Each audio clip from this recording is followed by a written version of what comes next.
hope you're ready, because here we go. Okay. In the interest of keeping us on time, we know for any of you listening, we try to keep this at 45. It's going to be a little shorter today, but it's a more robust film. And I say that because this is a Steven Spielberg picture. The recently released Disclosure Day.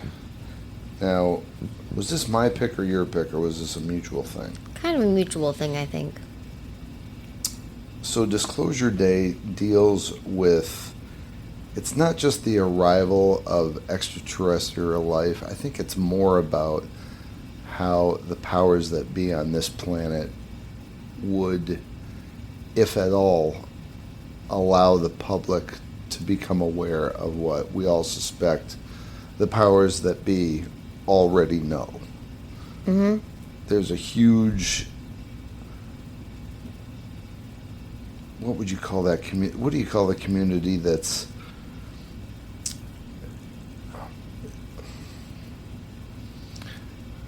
I know all of you, anyone who listens to this podcast gets irritated with my long pauses or when there's air state. You know, if I was on a radio show, I would have been fired A long time ago.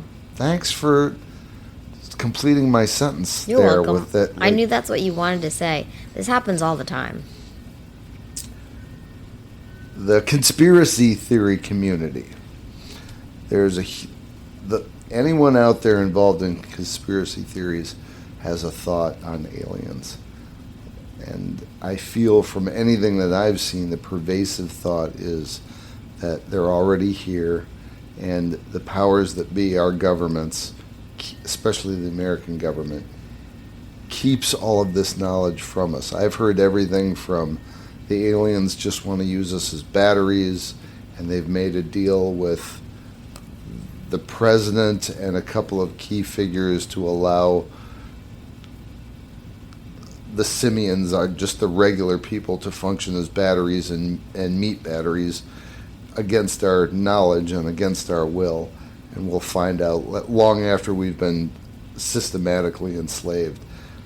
I don't know how much of that nonsense is true, but I always find it funny when I hear these things on YouTube, people talking about what they think the status of contact is with extraterrestrial life, and what their intentions are. And then I see videos about how big the universe is, just alone our galaxy, let alone the knowable universe. And it occurs to me how small we are, and how we can look at the perspective that we have over our own life. And my life and your life, I think, are pretty good by how we've built and constructed it up to this point. Yeah. So, yeah, maybe there's something out there puppeteering our way through the cosmos. But for the most part, I'm pretty okay with it. I don't know that there might be something nefarious that is happening with our quote-unquote soul after we die. But I kind of feel like, though, that if any of that stuff was true, it's kind of silly to make those claims if you don't have any kind of solution around it. I feel like that's more like superfluous information that can't be, okay, maybe the aliens are out there and they're just waiting for us to have a complete life and then harvest our soul to do God knows what out in the cosmos. What am I going to do with that? I want something functional out of that. But Steven Spielberg's movie is more about how there is a covert agency that's ultra covert, but is well aware of the presence of extraterrestrial life, that they do and have tools to interact with us as human beings, and how they are trying to you can talk over me here a little bit, how they're just trying to engage with all living things, but the government views it as a nefarious they look at it the government looks at it as a communication that it doesn't want to see happen. Mm-hmm. Almost as if the government wants to have a lid or control over the dissemination of knowledge that we're not alone. Well, I think they don't want anything to happen, like, bad or, like, mass crazy hysteria. Mm-hmm. If people find out, they want to keep it, like, kind of under wraps and, like, let it come out if it needs to in a way that they can deal with it. Which Like, is kind of funny, like, how, like, deal with it how? Like, I don't know, yeah. I always find this funny that, like, we went and saw this with our friends Dave and Masha, and my big gripe with this movie after it was over was that the big reveal is they try to release the big reveal at the end of the movie on a television station, which I watched this movie in 2026, and I'm like, that's laughable that you think anyone's A, watching television, Mm-hmm. B, that any one report is going to cause any, aside from the world is ending in 5 minutes, Yeah. any kind of mass hysteria, because we've seen routinely what any presenter on television deems as a, quote, big story. Yes. They say their piece, they get out this piece of news, and it is immediately rolled over by some other piece of news. Mm-hmm. And people don't react to anything No, anymore. and everybody just goes about their lives like nothing. I feel like this kind of story, if this movie was released and the story was released 30 or 40 years ago, Mm-hmm. before the advent of the internet, Mm-hmm. people would be a lot more keyed up about it. But Okay. now that we're so muted by the speed of the information and the news cycle, Mm-hmm. that when you see a movie like this, you're like, no one's going to respond to that at Yeah. all. No one's going to give a shit. They're not even going to think it's real. Mm-hmm. We struggle with, that's something this movie didn't address, is Yeah. we struggle now to identify what is real and actionable. Yeah. There was definitely one side presented, so to speak. Mm-hmm. And it wasn't, and I don't personally see, I don't see that as a critique to the movie. Like, I know what the movie was doing, but Mm-hmm. yeah. So you did a slide deck on this, not a mind map? I think I did both. I have a mind map open. Oh, you do? Yeah. Let me see if I can back this up. You do? On Disclosure Day? Mm-hmm. Oh, you do? Pardon. It's okay. All right, so let's see if I can go back to... Oh, we'll just give you the broad strokes here. Okay. Principal cast: Emily Blunt, Josh O'Connor, Colin Firth. Emily Blunt plays Margaret Fairchild, a Kansas City television meteorologist who becomes humanity's first point of contact with extraterrestrial intelligence. After a mysterious encounter with a cardinal, she develops psychic abilities, such as intuiting thoughts and speaking unknown languages. The intuiting thoughts was really amazing. She could just make eye contact with somebody and know what all their trigger points are, Yeah. which eventually lead her to join the quest for disclosure. Her performance has been described by critics as a career highlight and simply breathtaking. And I think part of that was the scene on the train where she bursts into hysterics because she can't handle all this, what's happening to her. Mm-hmm. That was pretty poignant. Josh O'Connor was Daniel Kellner. What else has he been in?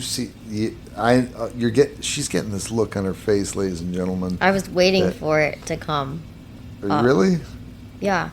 Because when I watch it, this is what I do. When I watch a movie, I'm like, that person was in this movie, they were in this movie. I know we just saw something can't- with him. yeah. What was he in? It was the last Knives Out movie.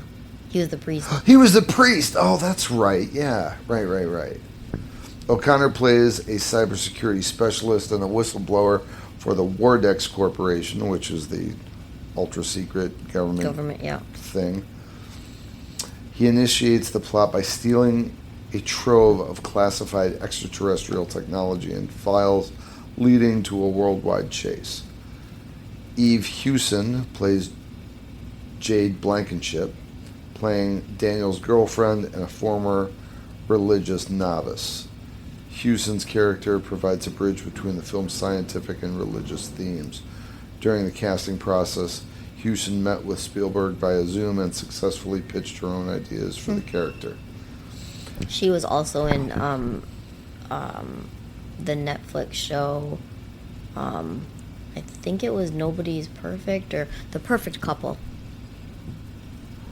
I love it how you looked at me and like nodded your head like I have any idea what that show's about. What's I wasn't it about? nodding my head for you at you. Oh. I was nodding it for myself. Okay. What was it about though? The Perfect Couple. It was a murder mystery, like I think set in Cape Cod, with Nicole Kidman and Liv Schreiber, and they were a couple, and it was like a series, I think.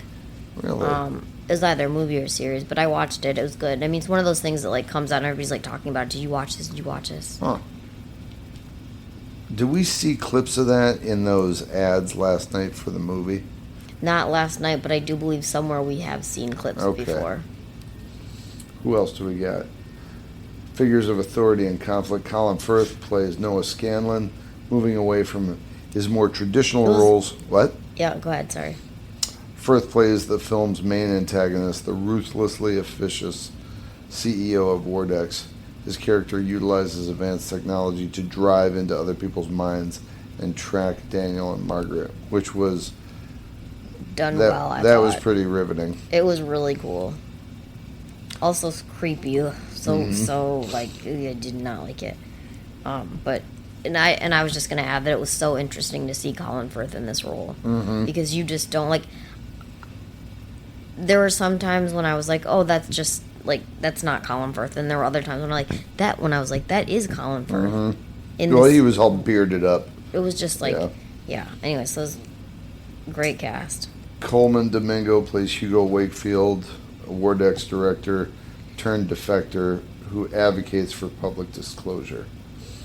Critics have noted that Wakefield often serves as a surrogate for Spielberg himself, acting as an older, thoughtful man who emphasizes the value of empathy. Who's Wakefield?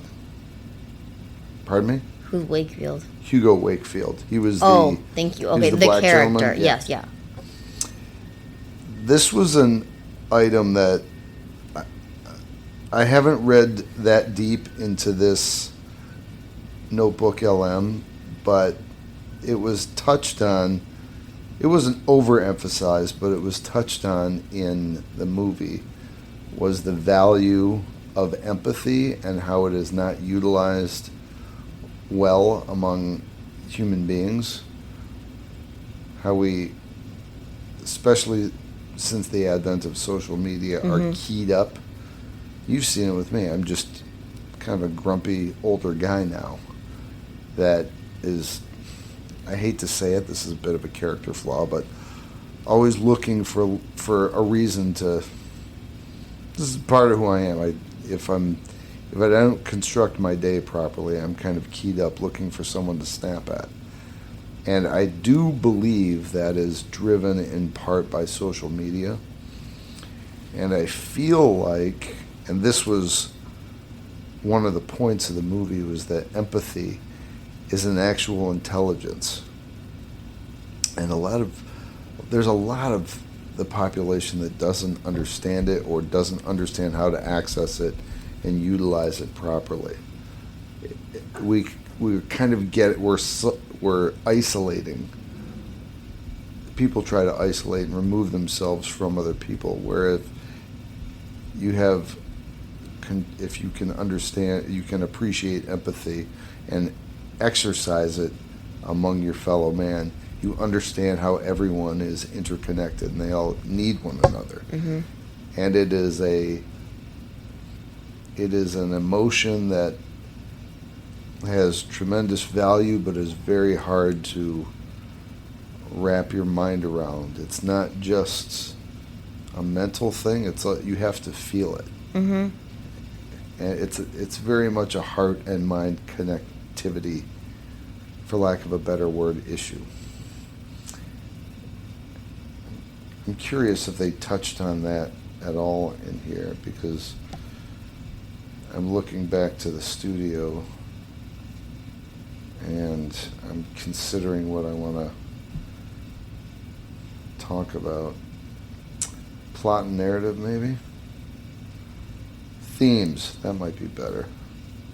I will say before we go on to themes, Yeah? real quick, that I listened to a podcast where they interviewed Coleman Domingo, and a little bit of what he talked about was this movie because it was just going to be coming out. And listening to him talk briefly about this movie and like the emotional, I don't know what you call it, but for lack of a better word, connection in this movie, I was like, oh, I could watch this movie because It's not big gross aliens or the preview, invasion or anything. pulled me in for sure, but it was also like it's about aliens, but it's really, I don't think it is.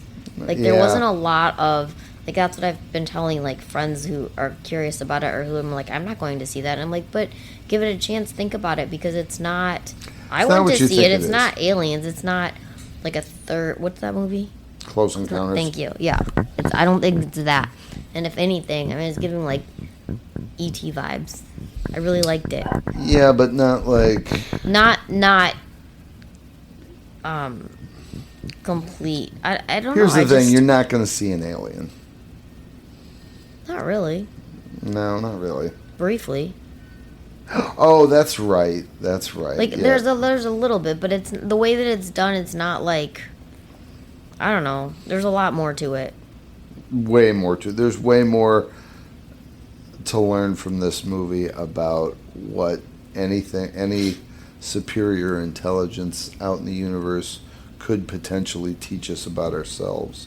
It's just very interesting. I really liked it. But anyway, okay, go to themes. Actually, you know what I might want to do is go to plot and narrative, because we have limited time here, Yeah, and then that's we'll true. jump to the themes. Okay. So, Disclosure Day is a high-stakes science fiction chase thriller that explores the societal and personal consequences of uncovering a decades-long government cover-up regarding extraterrestrial life. Think the little green men that are supposedly rumored to be housed at Roswell in New Mexico. Mm-hmm.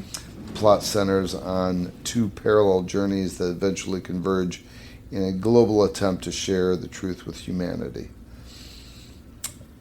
The story begins with Dr. Daniel Kellner, cybersecurity specialist for Wardex, a secret arm of the U.S. government. Daniel steals a handheld extraterrestrial device and a massive archive of classified files detailing human and alien contact dating back to the 1947 Roswell incident. This act initiates a worldwide chase as Wardex CEO Noah Scanlon brands Daniel a foreign spy and utilizes advanced tech to track him. Daniel initially goes into hiding with his girlfriend, Jade Blankenship, taking refuge in a monastery and a safe house.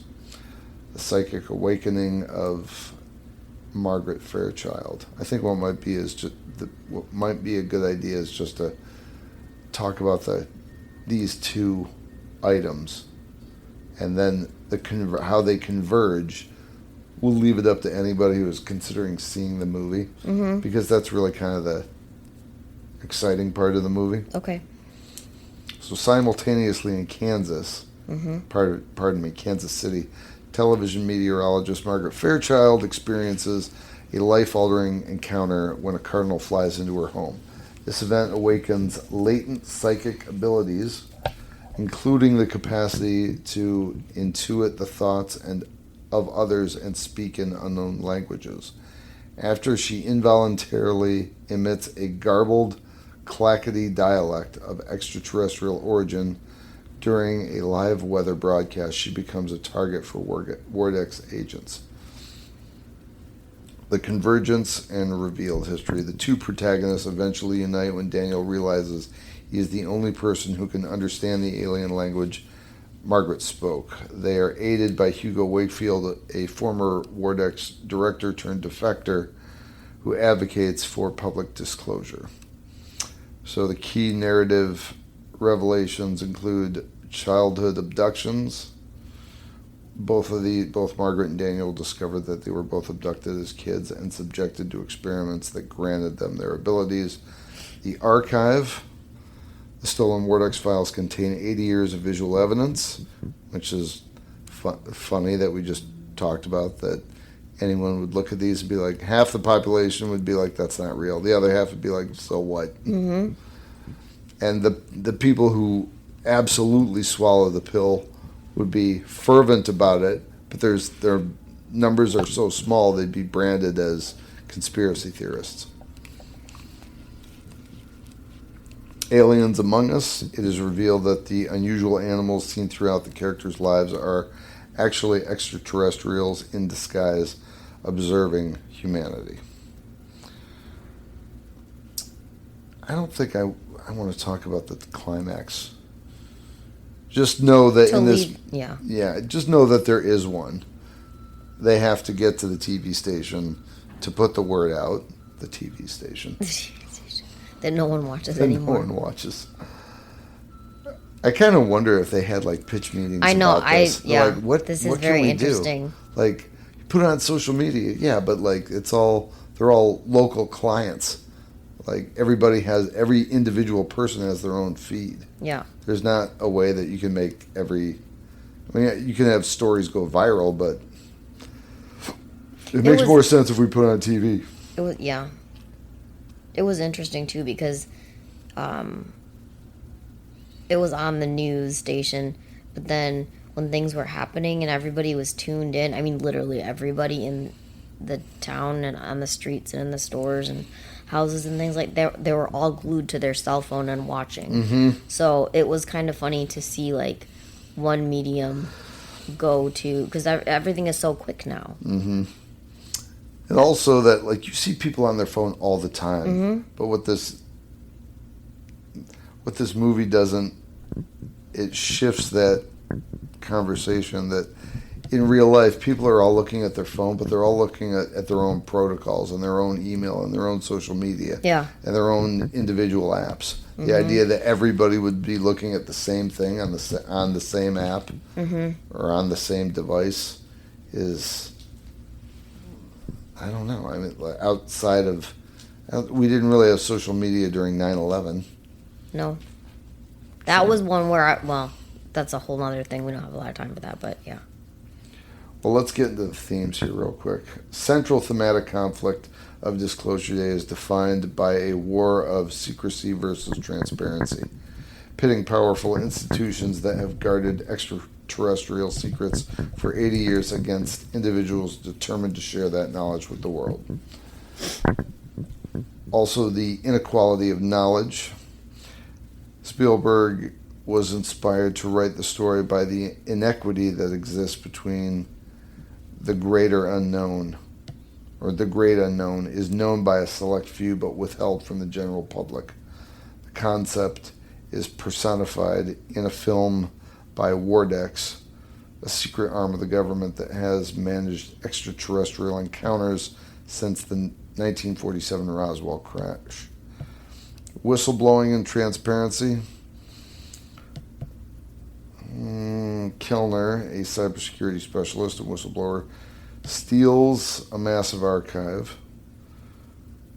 His motives being for transparency is supervised by Hugo Wakefield, a former Wardex director who defected to advocate for public disclosure. A data dump. Spielberg describes the film's core as a chase movie centered on an attempt to perform a global data dump of visual evidence. Like, this is the thing. This movie was so enjoyable, but I just have a hard time in 2026 getting by that idea that would work. And the last one being narrative control. While the whistleblowers fight to release information figures like Vortex CEO Noah Scanlon work ruthlessly to control the narrative and protect the established order. So, before I keep rolling, what did you want to say? You got that look on your face. Well, just a few things. Yeah. Personally, I'm not always a huge fan of Emily Blunt. You're not? No, but I didn't know this. don't really like her. But Breaking news! I know. I'm sorry, Emily Blunt. I don't know you, but Trust me, she doesn't listen to the show. but she was so good in this movie. Which movie? Was so good in this movie, and I was kind of like, okay, now I really like you. Like, I've seen movies that she's been in before, and I mean, she's a good actress. It's not that she's not. She just is. I just don't. Give me the one movie that she was in that you didn't care for. Ooh, I'd have to look at her. I don't know. There's one, ladies and gentlemen. I know there's one that Louisa saw was just like, ugh. I don't know. She's not like one of the actresses she's not an actress that I'm like, oh, I have to go see this movie that she's in now. I don't know. But I really, really did like her in this movie. And then also, for people who really like action, there was a really good, maybe you talked about this already. With the car and the train and the, I don't know how to sum it up or say it quick. I wouldn't want to give it away or anything like that, but that was really a very good scene. And when I listened to the podcast that our notebook created for us, it was whatever they said about it, like it being real or it being like riveting to film, or I can't remember the details, but it was just very exciting. Like, I thought that whatever they were saying really came through in the movie. Like, it was just very wow. Also, I just learned this movie they shot in 3 weeks. They did? That's what it said. At least that's the way I understood it. Wow. In 3 weeks, and they said that they spent 3 days doing the train and the car scene. But 3 weeks? I can't and a lot of the car chases you could do pretty quick. Shooting it. If you have multiple... That's some intense scheduling. Yeah.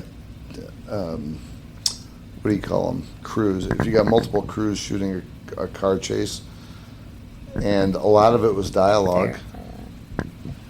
Yeah. A lot of it was dialogue.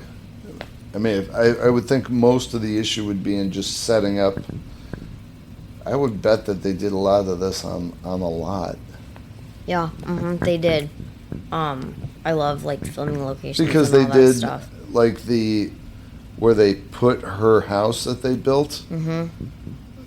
That could easily be it. And that street it was on in that warehouse, that could have been on a soundstage. Yeah, definitely. And the house that she was in, there was a bunch of scenes in there. All of the control room where he operated, where Noah operated. Yeah. That was a soundstage for sure. And the house that ended up getting destroyed when the Vortex came after him. Oh yeah. That was just a piece of shit house that was either built hastily or was already falling apart. And then they went to a television studio, which was probably part of the Paramount lot. Or whatever. So they filmed a lot in New Jersey and New York, and they filmed a lot in New Jersey and New York. And the studio filming took place at Steiner Studios in the Brooklyn Navy Yard, where the massive interior of the Vortex headquarters was constructed. The production also filmed inside the real NBC control room at 30 Rockefeller Plaza, featuring actual newsroom employees as supporting actors. And on-site, at an industrial site on Staten Island, was used to capture the classified extraterrestrial footage. I'm trying to find where that house was made. Well, I would think if in the planning stage you're like, all right, we got these 12 key locations, we're going to have 12 crews, 12 little crews. Uh-huh. Okay. And we'll just arrange the sequencing and the shoot times. That's pretty amazing, though. They shot the whole thing in under a month. I know I'm trying to verify where I saw, or trying to, confirm that I saw where I read that. But I'm also, because I love, like, shooting location information and things like that. There is an actual sidebar. There's, I'm sure, a number of sites, but I think I've told you this before. I rewatched The French Connection a while ago. Okay. And that was shot around New York in the 70s when New York was a dump. And there were lots of abandoned and bombed out areas like the Bronx. Okay. And you can see a shot-by-shot comparison between what a place looked like in the movie compared to what it looks like now. Yeah. And sometimes they're night and day, and sometimes you can see shadows of what that place looked like 60 years ago. Mm-hmm. And personally, for someone who likes movies, it's really amazing because you can, especially if you can recall from your own memories seeing older movies on television when you were a child, and you see you have pictures of these scenes in your mind to see what that scene looks like in real life today. Yeah. If if the buildings are still there, if some of the windows are still there, it makes you feel all kinds of feelings. Sorry, not related necessarily to what you were just saying, but Yep. Speaking of Emily Blunt, and like in the preview you see she's doing the weather report, Yep. and she starts speaking like for the alien or like in alien language, and she did all that herself. Like it wasn't like a like voice generated or like a tape over kind of thing. I don't know what you call that. She like made all those sounds and things herself, and I thought that was really cool. This is interesting. The real-life catalyst for the movie. The film was sparked by a 2017 New York Times article regarding the Pentagon's mysterious UFO program, which signaled a real-world shift towards disclosure. It's funny how, like, don't listen to me, folks. Clearly, the mass media still has some effect. But people are asking for it now, but the powers that be still aren't really spitting anything out. Man, so much good information, but I can't see. We're limited by time, man. Damn it. I know. How are we doing? We need to be done. Well, I mean, we're at 3 minutes and 40. Okay. This is the thing. Do you ever wonder when we do these if maybe we should just do... I'm not saying we do because I like having consistency. But I like to hope that within 40, 45, 50 minutes we can get the point across of a movie to motivate someone to go see it. Because if we just went through the slide deck, we could easily spend an hour and a half on a movie. I personally think it's a little bit of overkill, but here we go. Here's an item on human empathy under themes. Okay. I'll talk about that. What were you about to say? I was just gonna say that I'm so sorry, but the movie was not filmed in 3 weeks. Oh, The freight train sequence was filmed in 3 weeks. Oh, sorry. It took over 3 weeks to film that sequence. all right. So we're not to the point where we're making. I'm so glad I found that. I'm so sorry for the Blockbuster. bad information. I'm going to let Reuters know. In the larger context of Disclosure Day, human empathy is presented not just as a character trait, but as the film's moral core. What is this? Real trains. I And don't need this. And humanity's ultimate tool for survival. While the film is a science fiction spectacle, critics highlight that it is profoundly focused on the nature of the human race and is less about aliens than it is about people. Empathy is a narrative and moral force. The film posits that salvation does not come from extraterrestrial intervention, but from human connection. The Spielbergian hope. Despite a bleak outlook on modern political global self-interest, the film is deeply rooted in hopefulness for human empathy. Hugo Wakefield as the moral compass. The character Hugo serves as a surrogate for Spielberg himself, an old and thoughtful man who explicitly lectures on the value of empathy. He represents the ideological opposite of Noah Scanlon's ruthless secrecy, advocating for transparency as an act of compassion for all 8 billion people. A holy act of communication. Film's conclusion, where the world watches the disclosure broadcast together, is described as a sacred ritual of coming together.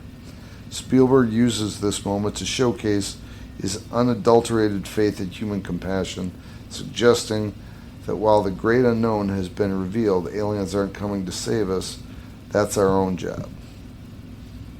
Empathy as a literal ability.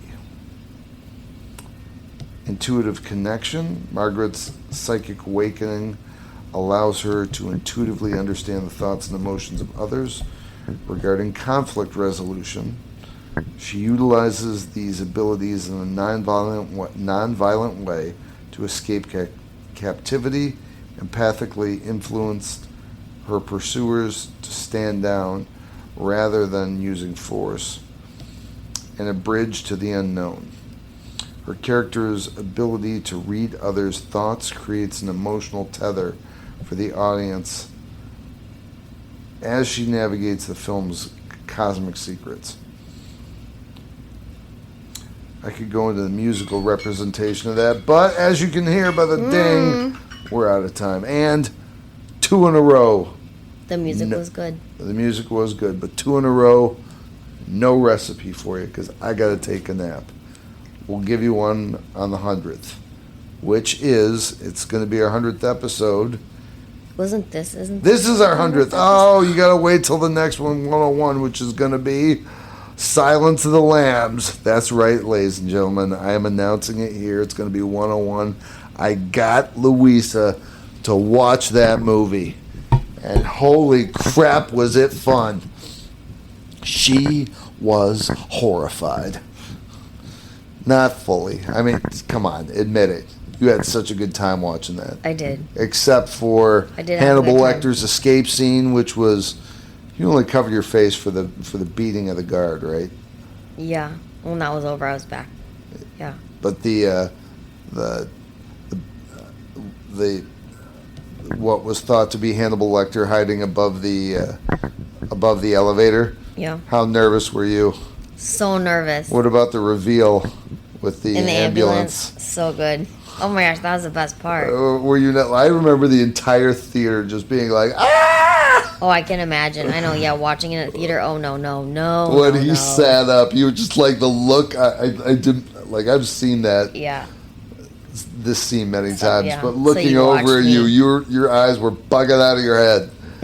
Oh God, it was fun. We'll get into that next time. Thanks for listening, folks. Hugs and kisses. Toodles. All right, enjoy.